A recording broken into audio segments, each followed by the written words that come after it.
Halo Sobat Antara, saat ini saya sedang menuju toko kue Shisuka Cookies yang berada di Cimapar, Kota Bogor, dalam program Bicara di Antara Megapolitan.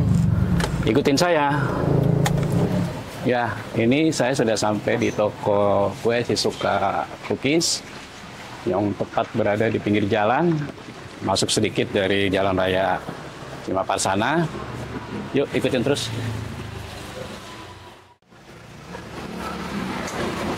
Assalamualaikum, Bu Siti Sukaisi, kumaha damang. Alhamdulillah. Wah, saya senang sekali nih Bu sudah ada di sini. Begitu banyak sekali ya kue-kue keringnya. Iya, edisi Lebaran Pak, silakan ya. Baik, sahabat Antara, saya sudah bersama owner dari Shisuka Cookies. Kita berkenalan dulu sama ibunya. Ibu, dengan siapa Bu namanya? Nama saya Siti Sukaisi Pak. Oh, jadi disingkat jadi Shisuka. Jadi bisa ketebak kan nama Siti Iya. Sukaisi dipersingkat jadi Shisuka. Orang pasti akan kenal nama itu ya. Sudah paham. Ibu boleh dong ceritain awal ya merintis usaha kue ini ya, usaha toko ini. Seperti apa sih Bu? Awalnya sebenarnya saya bukan lulusan dari saya bukan punya background dari keilmuan sekolah boga atau sejenisnya gitu. Karena saya kuliahnya pendidikan TK, guru TK. Tapi DNA dari orang tua, dari keluarga, memang itu semuanya hobi banget dengan berbikinan kue-kue basah, kue kering, dan lain sebagainya. Jadi dari saya kecil, saya suka bantuin mama bikin kue, dan saya keliling-keliling kampung untuk menjualnya. Karena waktu itu ayah sudah tiada, jadi mama jadi tulang punggung, dan saya marketingnya dari kecil itu. Dari gitu. sebelum sekolah SD malah sudah jadi tukang jualan keliling gitu. Oh, jadi emang dari hobi juga ya waktu itu ya? Ya, betul. Itu awal ceritanya emang udah punya dana? Seperti apa dulu? Dulu waktu pertama kali saya membangun Shisuka, saya waktu itu nikah, pulang dari Belgia. Saya menikah tahun 2010, tahun 2011, sorry. Saya menikah tahun 2012. Suami saya waktu itu dia kerja, saya kerja, tapi dia itu suka ngeluh dengan kita cari tambahan yuk, kita cari tambahan yuk gitu. Bingung saya juga, padahal kan lagi kerja, tambahan buat apa gitu kan. Dia memaksa terus sampai akhirnya saya saya bikin, saya punya pengalaman di Belgia bikin coklat waktu itu Pak. Saya bikin coklat, saya jual ke anak-anak sekolah. Jadi reseller saya itu waktu itu anak-anak SD, SMP, SMA, bahkan anak kuliahan pun menjualkan coklat-coklat saya gitu. Oh, sampai ke situ. Reseller saya waktu itu hampir berapa, 20 atau 30 gitu. Jadi mereka sebelum berangkat sekolah mereka ngambil stok coklat untuk dijualkan di sekolah, nanti pulangnya setoran. Tapi saya tidak pernah mencatat. Jadi saya waktu itu buka usaha kejujuran. Mereka jadi harus jujur sendiri, ditulis di papan, hari ini aku ngambil coklat sekian, setor sekian. Awalnya usaha dimulai dari coklat. Dengan modal menjual cincin nikah. Cincin kawin. Cincin mas kawin. Tapi membuahkan hasilnya Bu ya, seperti sekarang sudah orang banyak yang tahu ya. Ya, Ibu Siti Sukaisi Bu ya. Disingkat Shisuka berarti. Ibu, ini banyak sekali ya Bu ya, ini kuenya. Apa aja sih Bu yang Ibu jual di toko ini? Awalnya sih sedikit Pak, tapi lama-lama kan perkembangan zaman ya, saya juga mengikuti. Ada resep baru saya coba eksperimen, dan awalnya cuma 2 macam, nastar sama kastengel, sama putri salju. Terus lama-lama berkembang, beranak. Jadi ada 11 varian yang kita punya sekarang. Apa aja tuh yang? Ada nastar, kastengel, yang paling best seller, sagu keju, putri salju, coklat pitra, semprit coklat. Jadi khasnya Shisuka itu di rasa bateri sama keju-kejunya. Apapun yang resep saya temukan di internet atau saya kadang-kadang suka searching ya, kemudian saya eksperimen gitu. Yang penting mengandung keju yang benar-benar banyak dan butternya yang oke. Biasanya kita produksi gitu. Oke, jadi 11 macam kue yang di ada 11 saat ya. ini baru 11. Jadi apa yang favorit yang banyak orang beli yang selama ini sih kastengel. Kenapa kastengel? Karena kita menggunakan keju Edam 100% gitu. Maksudnya dalamnya itu nggak campuran. Kalau orang ada yang campuran sama keju lokal, kalau si Suka itu benar-benar kejunya keju Edam yang dari Belanda gitu. Kenapa saya kan ini benar-benar hasil pengalaman Pak. Dulu sebelum saya tahu resep ini, saya kan pakai resepnya resep keluarga. Kalau resep keluarga kan pakai bahan lokal ya, nggak pakai si keju tua ini. Kalau dulu rasanya biasa-biasa, setelah saya pengalaman bekerja di Eropa selama 3 tahun saya jualan kue, akhirnya resep itu berubah gitu. Berubah dengan menyesuaikan bahan-bahan yang ada di sana aja. Jadi itu yang membedakan. Jadi saya udah nggak bisa lagi ganti-ganti resep yang itu memang khasnya gitu. Yang khasnya itu waktu di Belgia. Nah, secara detail gimana ceritanya bisa jadi ke Belgia itu gimana ceritanya Bu? Jadi saya pengalamannya panjang ya Pak ya. Saya berawal dari guru TK, kemudian diawali berawalnya itu dari perawat. Saya kerja di klinik dokter 24 jam. Saya 7 tahun dapat 8 tahun selama kerja di sana. Saya sambil sekolah lagi guru TK. Nah, karena perjalanan waktu gitu, banting setir ya Bu ya? Banting setir. Yang dokter yang di klinik dia menawarkan mau nggak ikut sama guru ngajinya, katanya mau pergi ke Belgia, dia butuh teman untuk anaknya yang masih sekolah antar jemput.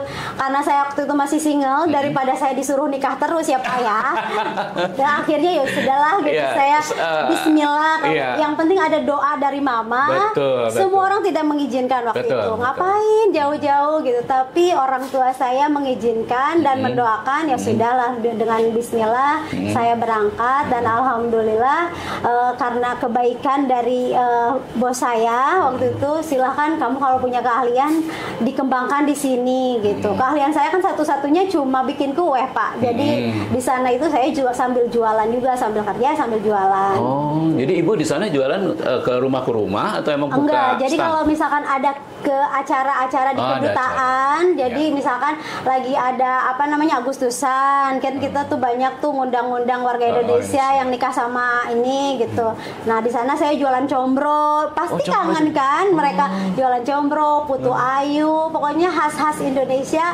Dan tahu nggak Pak, saya kalau jualan combro itu setelah jualan bisa kebeli HP karena di sana karena itu murah. Maksudnya mereka itu bisa combro di sini kan cuma 1.000 ya. Di sana aku bisa jual 20.000 satunya Pak. 20.000, tapi ukuran besar mungkin ya? Enggak besar aja? Juga karena memang mereka saking kangennya mungkin ya gitu. Jadi dibeli gitu. Iya. Combro juga ada jual berarti Ibu bikin combro nggak? Di sini ada combro Bu?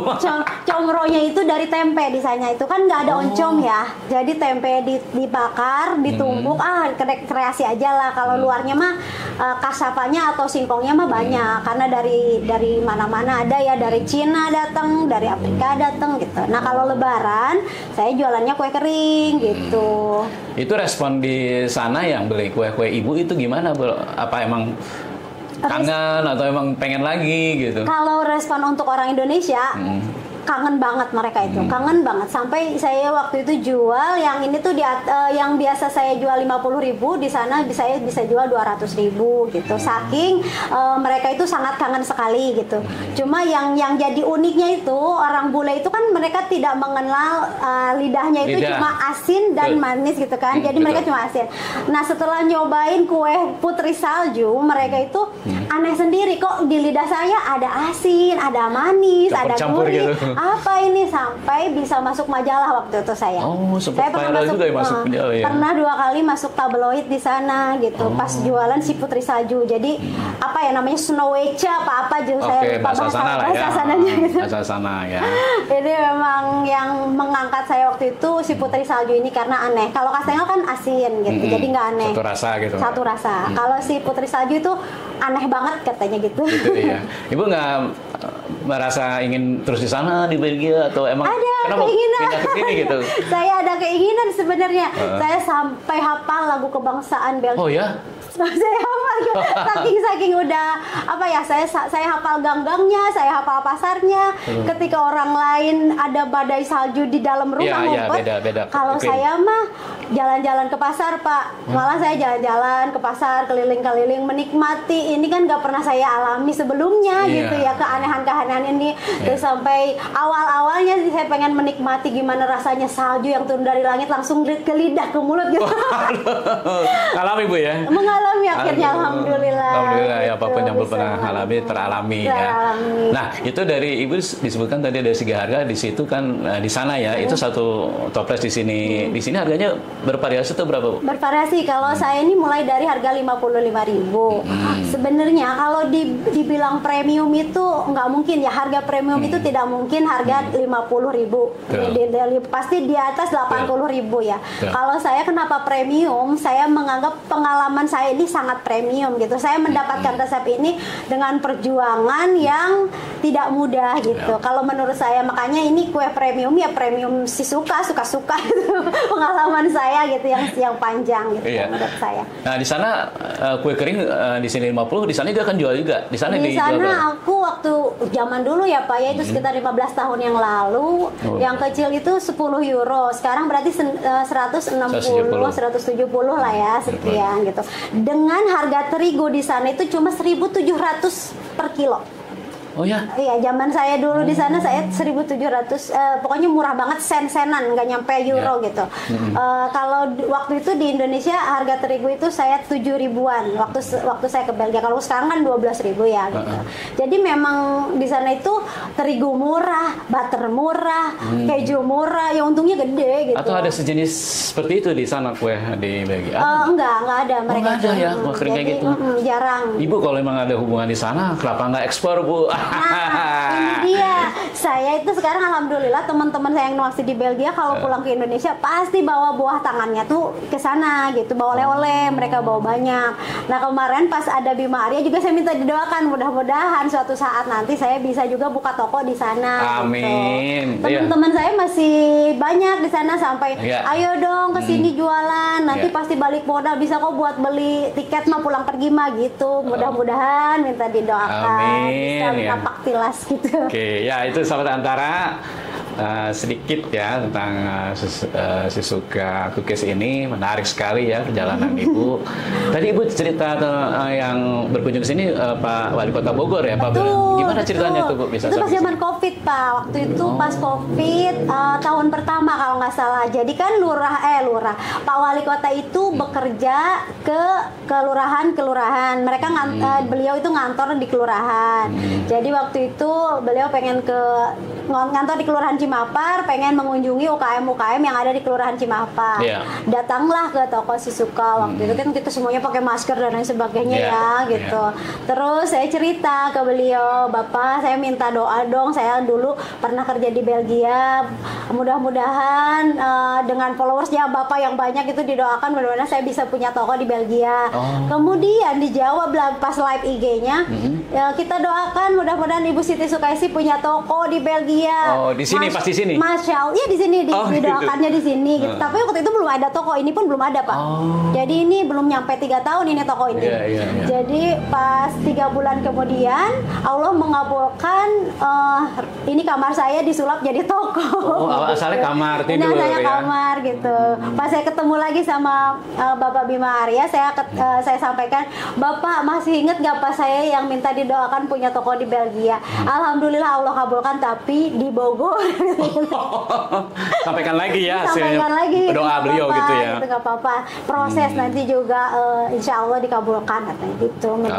Amin ya, terbukti ya. Amin, alhamdulillah. Lalu ini kan tadi udah bicara ya tentang secara singkat ya cerita Ibu, terus produknya, terus apa aja yang disampaikan, apa yang dijual. Nah itu pemasarannya seperti apa nih Bu saat ini, atau emang mungkin ada buka lagi cabang?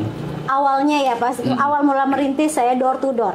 Door to door itu dalam artian saya selalu memberikan sampel ke rumah-rumah saudara. Awalnya kan saudara, kemudian mau dong saya 5 tahun ditulis tuh.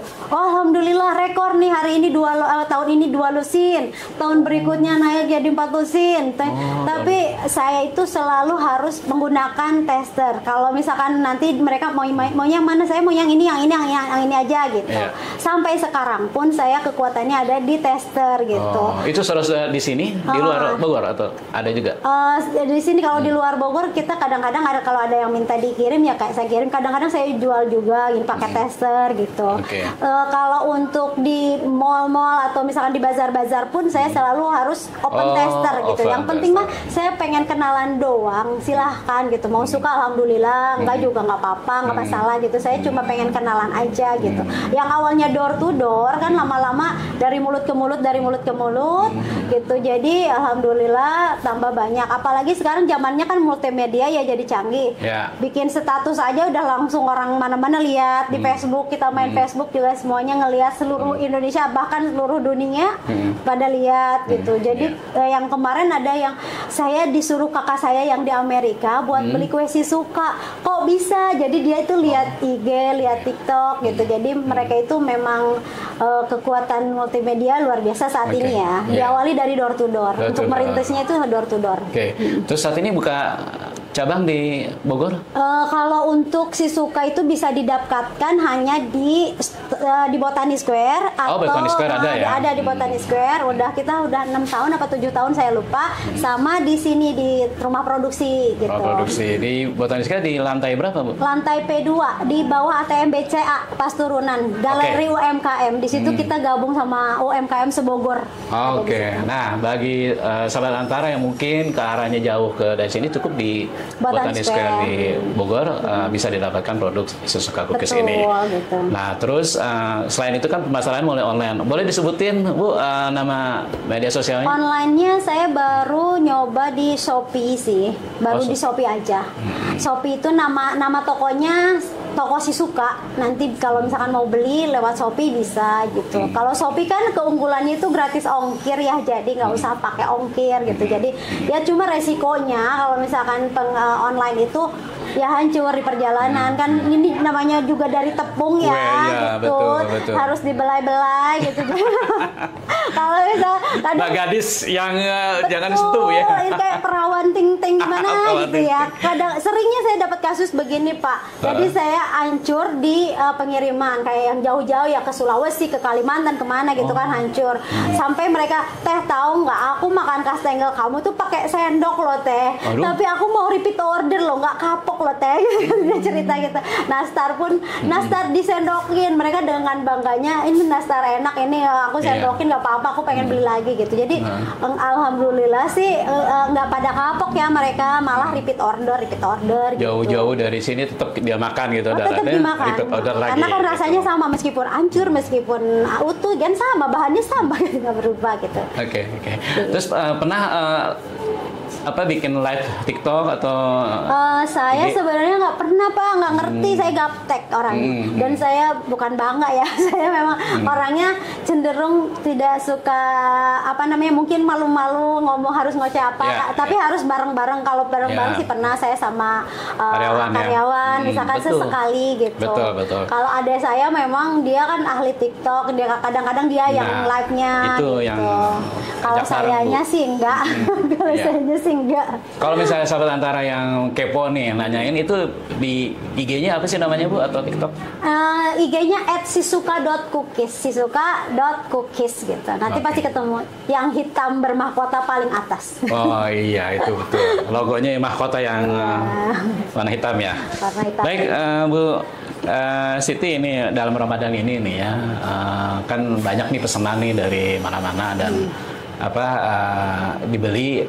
Apakah ada harga khusus gitu atau hampers mungkin menjelang Hari Raya Idul Fitri? Kalau itu pasti ada hampers ya Pak ya. Kita siapkan hampers-hampers soalnya banyak juga kayak misalkan instansi-instansi atau dari kementerian atau dari mana-mana kan pada pesen. Jadi kita memang selalu menyediakan hampers. Cuma hampers kita itu tidak berlebihan. Saya belinya sesuai dengan kapasitas aja. Misalkan dia udah order, kita iklan hampers selama 1 minggu. Ada yang mau nggak? Ada yang nyangkut nggak? Nah selama 1 minggu kita beli, kita lebihin 50%. Misalkan ada yang pesen ini 100, saya pesennya itu 150 ke pengrajinnya gitu. Jadi dilebihin sedikit aja gitu. Cuma kita nggak mau nyetok berlebihan gitu. Jadi sesuai pesanan aja. Karena sebenarnya si Suka itu awalnya itu made by order. Jadi kalau kamu nggak order ya nggak bikinin. Mau nangis kayak mau guling-guling kayak ya kalau nggak pesen ya nggak bisa gitu. Cuma berarti inden juga dong kalau ramai Bu ya. Betul Pak. Dulu tuh sebelum ada toko itu waiting list gitu. Kalau misalkan nggak pesen, mohon maaf ditanya. Cluenya adalah udah ikut PO belum? PO si Suka itu nggak pernah pakai DP. Saya tidak menerima DP. Silakan kalau misalkan udah pesen saya siapkan kuenya. Kadang-kadang kan di cancel. Ya nggak apa-apa. Mungkin rezeki dia belum ada waktu. Terus yang udah dibikin tetap nggak apa-apa. Saya jual ke yang lain baru gitu. Jadi saya tidak pernah maksudnya ya udah kalau misalkan nggak jadi, memang bukan rezeki saya kan. Toh pas yang mau masih antri gitu. Kenapa harus repot gitu? Kalau saya sih gitu. Karena di PO-nya juga berorot ke belakang gitu. Masih ada yang minat gitu ya. Ya Ibu setelah jalan misalnya udah sekian tahun ya, dari tahun 2009 waktu itu ya disebutkan, ada nggak sih hambatan gitu, hambatan yang membuat Ibu tuh akhirnya udah deh nggak usah atau gitu ya. Apa ya Pak, saya nggak pernah mengalami yang namanya hambatan-hambatan aneh. Memang lucu aja cerita-cerita setiap tahun itu pasti ada cerita. Gak apa-apa, ceritain aja Bu. Kadang ceritanya itu kok tahun ini nggak ada toples di mana-mana, saya sampai buru-buru ke seluruh Jakarta. Pernah gitu. Saya mengalami itu. Terus pernah juga pas COVID lockdown kan, nggak bisa tuh si Edam dari Belanda masuk ke Indonesia. Ini saya di demo sama pencinta kastengel. Mbak saya kecewa, saya udah ikutan PO dan lain sebagainya nggak dapat kastengel, yang kayak gitu-gitu aja sih. Cuma ya seru, nggak bikin saya jadi down. Kalau misalkan ada orang yang unfollow atau itu ya udahlah nggak usah baper. Namanya kita juga manusia, kadang bisa suka, kadang enggak kan Allah yang membolak-balikan hati ya gitu. Ya udah gitu. Setiap tahunnya saya menikmati proses aja sih. Tahun ini ada juga ceritanya. Gimana? Tahun ini tahun mendadak viral, jadi saya bener-bener harus ya Allah meledak ya Bu ya? Apa yang harus saya lakukan gitu. Saya nggak ngerti gitu. Biasanya saya jualan untuk PO, untuk orang-orang yang terbatas. Tiba-tiba ini dari Tangerang datang, dari Bekasi datang, dari Jakarta datang. Mereka belusukan, padahal kan di sana juga banyak yang jualan kue. Ngapain gitu ke kampung Cimahpar yang Bogor Utara kan paling jauh gitu.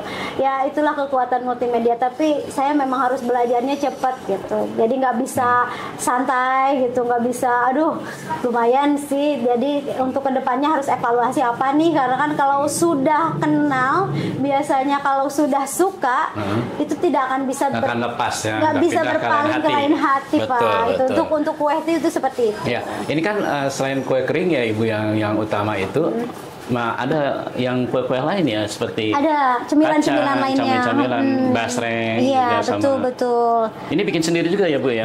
Saya bikin sendiri. Awalnya si Suka itu jualannya setahun sekali Pak.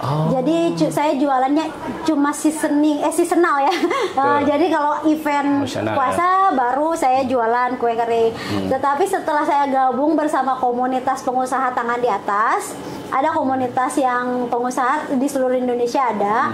Jadi saya gabung, join di yang Bogornya. Jadi saya dapat PR bikin produk yang bisa dinikmati sepanjang tahun. Jadi saya dapat PR itu, akhirnya saya menciptakan basreng, lahirlah basreng gitu. Kalau basreng kan disukai semua orang. Waktu itu basreng lagi viral kan di TikTok di mana-mana kan. Jadi basreng yang viral itu di mana-mana itu biasanya basreng yang keras. Jadi semua orang udah beli pasti kecewa. Kebanyakan ya Pak, kebanyakan kecewa. Nah kalau si Suka itu lain daripada yang lain, out of the box lah ya. Jadi saya bikin basrengnya yang diserut tipis-tipis, bukan yang di kotak-kotak itu yang yang pada umumnya orang jual. Iya, keras itu ya. Saya serut sendiri Pak, perjuangannya gitu. Serutannya sampai saya pernah coba beli mesin, saya pernah beli pokoknya dicoba gitu. Ternyata yang paling dipakai adalah yang serutan manual. Oh, handmade ya berarti ya. Yang serutan, bukan handmade juga sih, serutan made in Jepang. Harus beli ke Jepang itu. Jadi kalau ada yang keluar negeri saya nitip dong serutan ini bisa kok kalau di itu gitu. Kalau di akhirnya dapat Pak, saya nyetok sampai punya banyak gitu kan. Oke. Saya punya banyak itu stok serutan. Jadi saya juga kalau lagi pergi keluar saya nyetok juga beli banyak gitu. Oke. Ya, menarik ya Sobat Antara. Nah, saya pengen dengar nanti Bu, ini terakhir ya Bu. Jadi Ibu ini ya selama ini apa sih yang menjadi harapan ya terkait usaha Ibu sendiri, dan boleh Bu berbagi tips sama pelaku UKM yang lain? Kalau harapan saya sih, aku pengennya sih punya stokis-stokis. Soalnya saya punya banyak reseller yang awet banget dari zaman udah 7 tahun mereka beli Shizuka, sampai ada yang sampai meninggalnya. Dia awet banget, maksudnya aku kenal dia udah lama banget. Terus tahun kemarin itu tahun terakhir beliau itu ngambil kue sendiri dari Bekasi, Rawalumbu. Jadi sebenarnya pengennya saya meringankan beban mereka gitu, meringankan beban reseller saya gitu. Pengennya sih kalau saya punya akomodasi atau saya punya kendaraan operasional gitu, saya drop aja deh, nggak usah kamu ke jauh-jauh ke Bogor gitu, biar kita drop kayak Ina Cookies yang gede-gede gitu. Maaf ya saya sebutin merek, itu kayak yang udah-udah gitu. Saya pengennya jadi ya gitu, punya banyak stokis di mana-mana, ada di Jakarta, di Bekasi, di Tangerang, bahkan di Jawa, bahkan di Kediri gitu kan, banyak gitu, karena reseller saya memang banyak gitu. Jadi kalau harapannya sih itu ya Pak, pengennya ada titik-titik Shizuka, jadi pengen banyak Shizuka corner ada di mana-mana. Kalau tipsnya buat pelaku UMKM yang lain gimana nih tipsnya? Tipsnya itu merintis itu memang awalnya pasti berdarah-darah ya, maksudnya jangan cepat menyerah. Maksudnya jangan melulu nggak punya modal gitu. Sebenarnya kalau kita melihat kayak saya kan nggak punya modal, di tangan ada yang bisa dijual nih gitu kan. Jadilah modal gitu kan. Gitu. Jadi apapun bisa asal ada niat, dan jangan mudah menyerah gitu aja. Kadang-kadang kan sekarang baru mau mulai udah pinjam sana pinjam sini, pinjam perbankan. Kalau saya alhamdulillah saya ya seada-adanya Allah yang kasih aja lah gitu. Kalau aku puterin terus gitu. Baik Ibu, saya izin melihat produknya ke belakang Ibu. Oh iya, silakan. Ini apa nih Bu yang ini? Ya, ini best sellernya waktu saya di Belgia, ini Putri Salju. Putri Salju. Dan ini yang Ibu sampaikan tadi macam-macam rasa itu ya. Rasanya ada ngeblend di mulut. Wah, ini kalau seperti kayak gini saya pengen borong semuanya. Cobain Jujur Pak. Emang orang-orang juga kan dalam mempersiapkan Ramadan kan pastilah yang dibutuhkan. Pasti buat berbagi kan. Iya.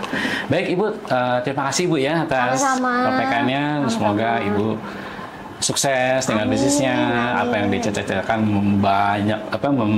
mencari dan membuat stokis di luar sana tercapai. Amin. Mudah-mudahan berkah ya Pak untuk semuanya ya. Gitu. Baik, Sobat Antara, demikian perbincangan dengan Ibu Shizuka dari Shizuka Cookies. Sampai ketemu dengan program kami selanjutnya. Saya Heri Sutarman. Jangan lupa like, comment, and share di channel YouTube Antara Megapolitan. Pamit. Assalamualaikum warahmatullahi wabarakatuh. Waalaikumsalam warahmatullahi wabarakatuh.